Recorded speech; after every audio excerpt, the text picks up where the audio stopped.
Welcome. Thank you to be here. We are starting these talks with artists Marcela Sinclair and Agustina Woodgate.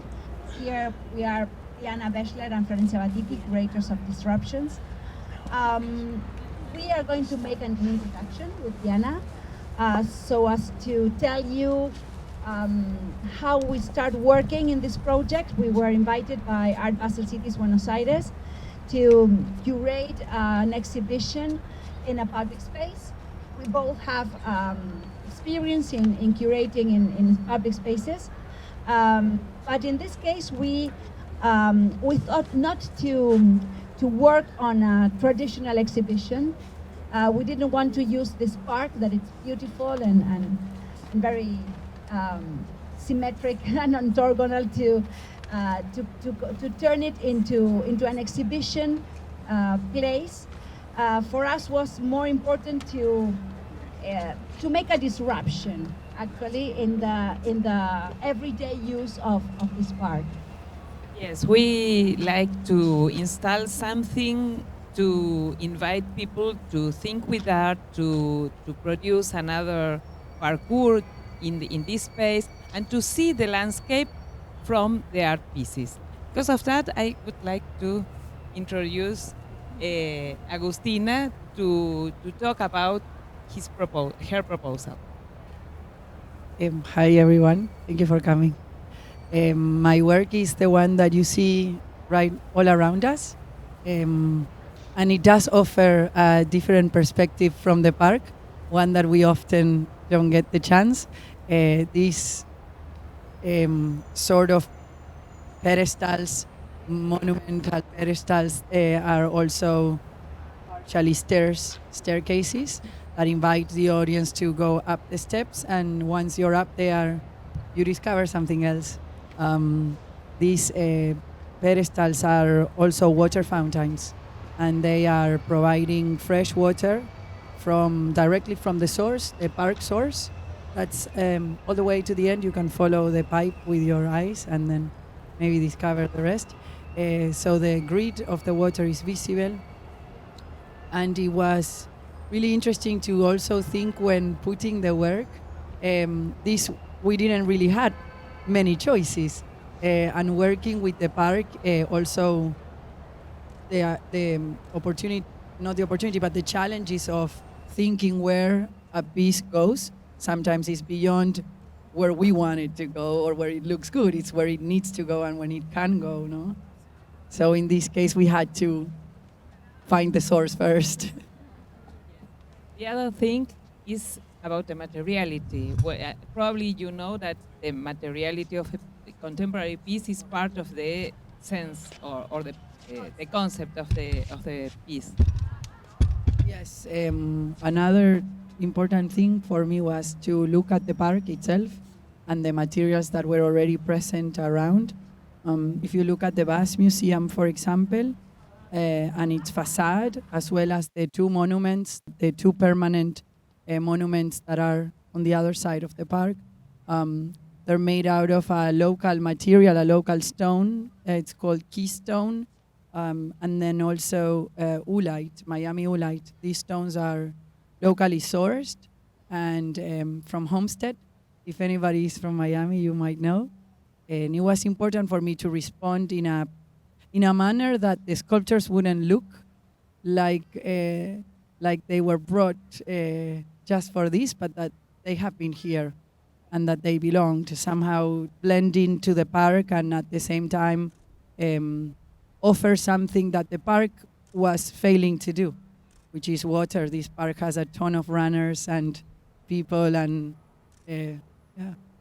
children, a lot of public here.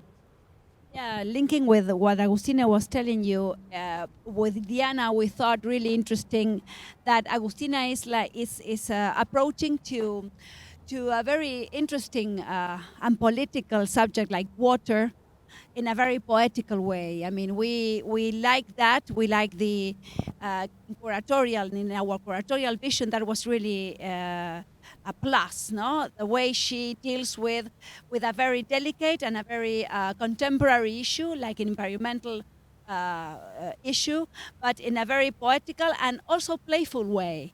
In the same way as Marcela is playful, and we will talk about her piece later. Also, what was really important for Diana and for myself was to sort of study the way that that artworks were presented in this park in previous years, and try to do something different. Agustina was telling you that that her piece looks as if it have always been here, and that is something that we really look for with Diana as well, for all the other artworks as well. Although we knew from the very beginning, from scratch, that this was a temporary exhibition and that it was going to be, uninstalled in a few days, we thought the whole installation and the layout of the pieces as for being permanent. I would like to ask both of you now how, because something that is important for us as well, for Diana and myself, was also the way that each artwork relates to the other. Of course, the artists knew when we, as curators, closed our project, the artists were, they knew who others were selected, no, apart from them. So I would like to ask both of you, how would you feel with this dialogue that we thought about in our curatorial view, and how do you find that, if it works, and how do you feel about it? Good afternoon to everyone.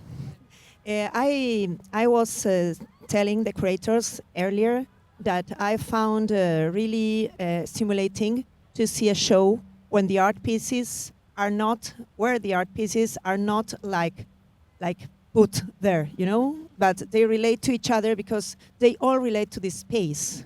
This has come to be noticed, no?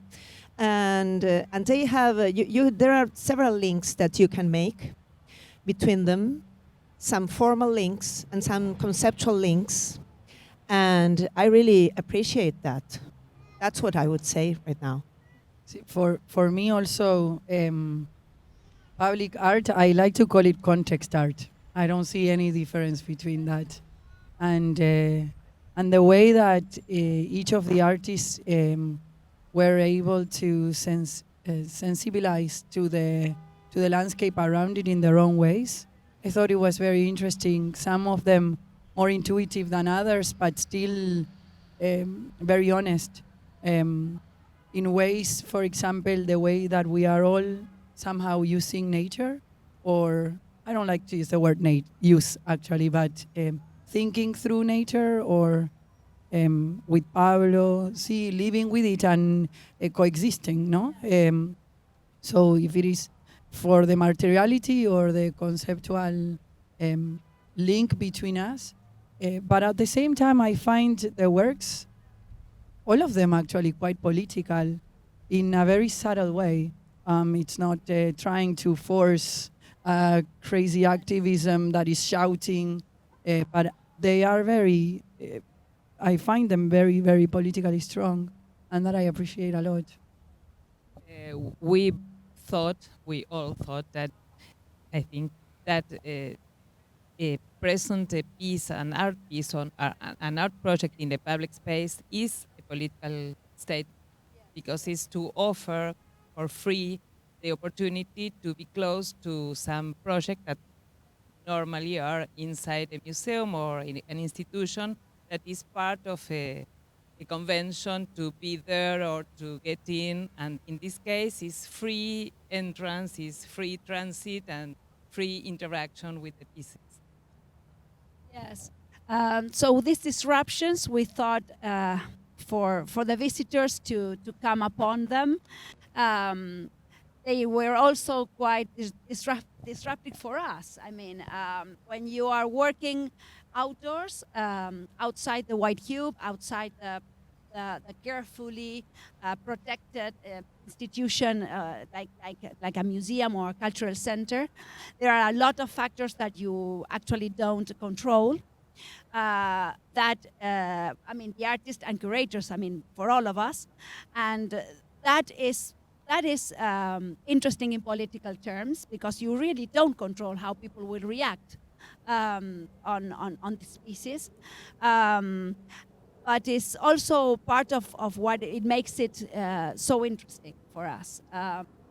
And in referring to these pieces specifically from the day of the opening and from earlier as well, we realized that we were on the right path. I mean, the invitation to interact and to connect with the pieces was successfully achieved. Mm-hmm. We feel that immediately the people feel empathy with the project, because the project is done as part of every piece looks like part of the park. This was part of the interesting situation of this project, right? So do you have any question? Would like to? Yeah, sure. Yeah, I would also like to add that in response to what you said, those things that we cannot control. In my piece, for example, 50% of the work is invisible, and it was about permitting and about plumbing and about inspections. And up until yesterday, I had a water inspection coming through, and they will keep on coming. And this kind of bureaucracy for me is I am very much part of the work. I'm actually going behind that bureaucracy more than the formal objects here. And this kind of bureaucracy that is what is designing the city, that is what's designing where we live and how we live and what resources we have access to. And very early on the project, because of the amount of bureaucracy, it was pretty immediate to suggest that instead of having the public able to drink water, that we will put the same sculptures but with a sign that says, "You cannot climb." So the curators were very direct, like, no. And I was, so it's true. For that matter, I wouldn't do water fountains. I just make another proposal. But this was coming from the city. This way of thinking, oh, well, what if we do them fountains that people don't drink, but that the water is revolving? But that is just such a different, it would be a completely different piece. It's interesting because, I mean, the city, of course, behaved as it is supposed the city to behave, be bureaucratic and controlled and institutionalized, no? And artists behaved as they should behave, pushing those institutional boundaries and controls. And curators here have this probably this role of mediating between both, no? Here we have to thank our Basel team as well. That was really helpful because Diana and myself we live in Buenos Aires, so all this mediation was really very well done by Art Basel team as well. So, but I think that that's part of the whole, of the whole thing. I mean, what the city of Miami probably behaved as it should. I mean, as it is, it's duty to behave, not to control, to normalize, to regulate. I mean, they are the law, and we need law to work. I mean, we need the law to be okay, no? And to be there. But artist has also the commission and the obligation to go to push that. And we are happy that we actually made them able to think and to to be okay with the permission and the authorization for everybody safely to be able to drink water and to climb up these pieces. I mean, and we invite you all to do that, because actually the piece gets its conceptual significance, its aesthetical and conceptual significance when you visitors go up and drink water. So you are really very invited to do so. And of course, to make some questions, especially to Agustina, that of course, when the artist is present, curators should shut a little bit up. Yeah. If there is no questions, I please would love invite you to take a sip of water. I recommend it. It's Miami's finest.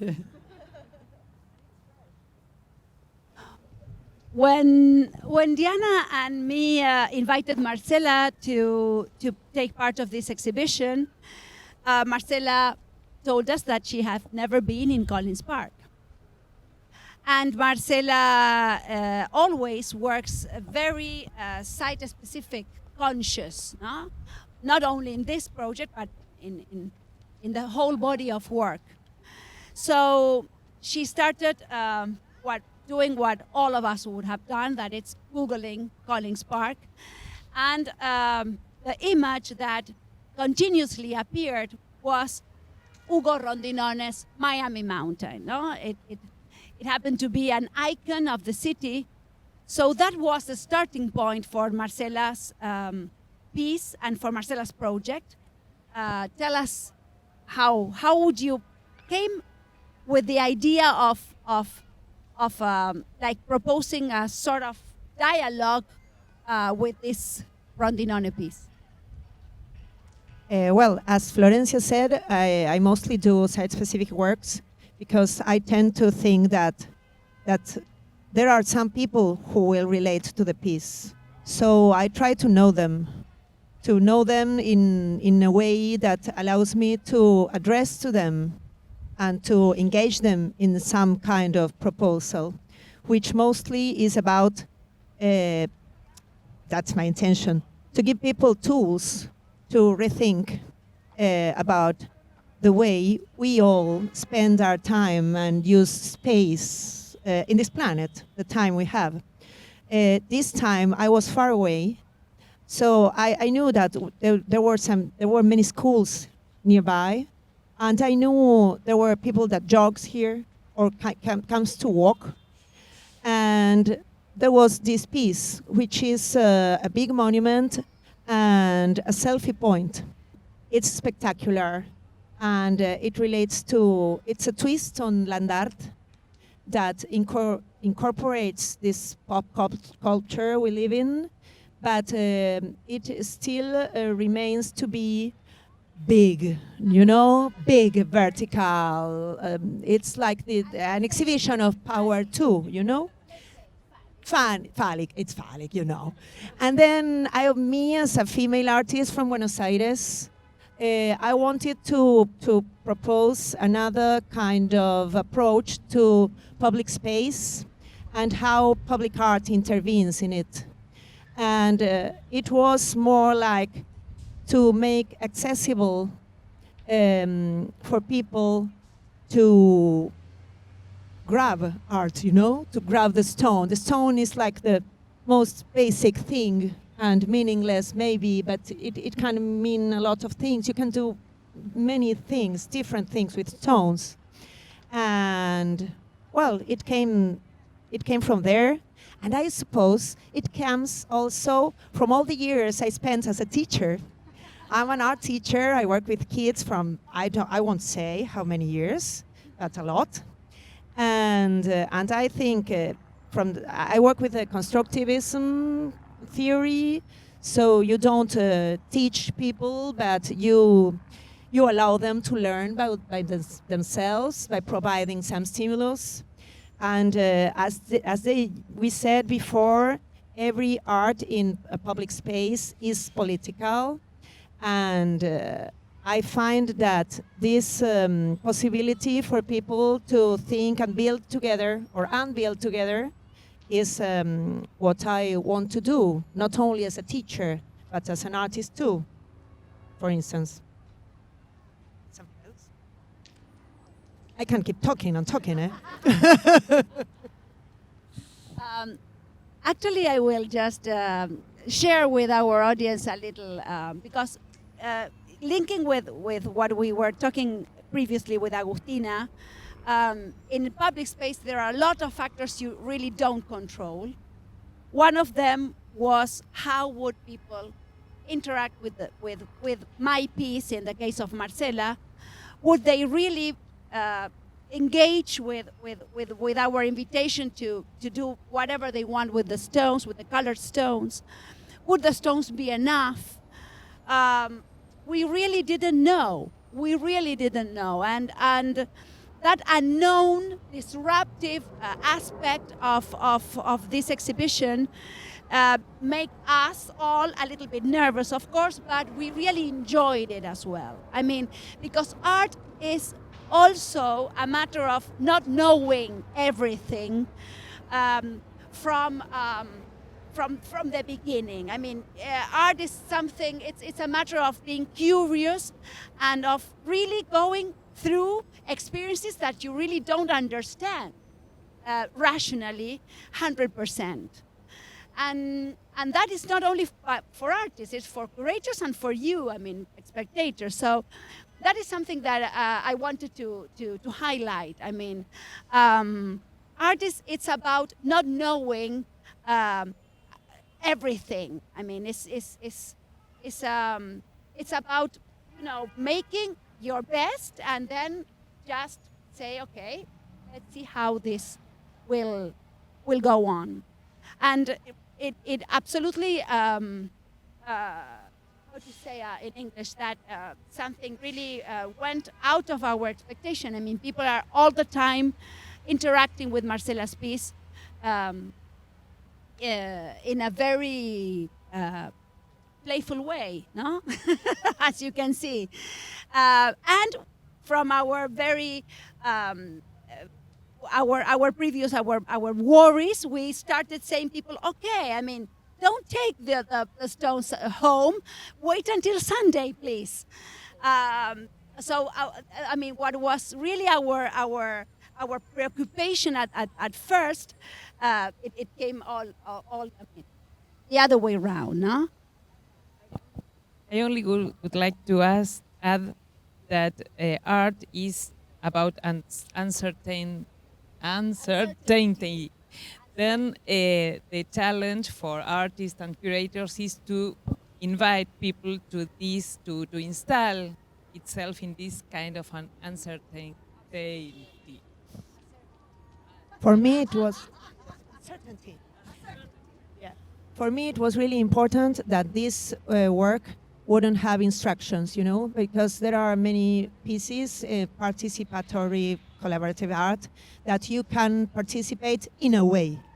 And in public space, you have this thing that the label art is a little vanished. So it allows other responses, other new behaviors, you know? And that I value a lot.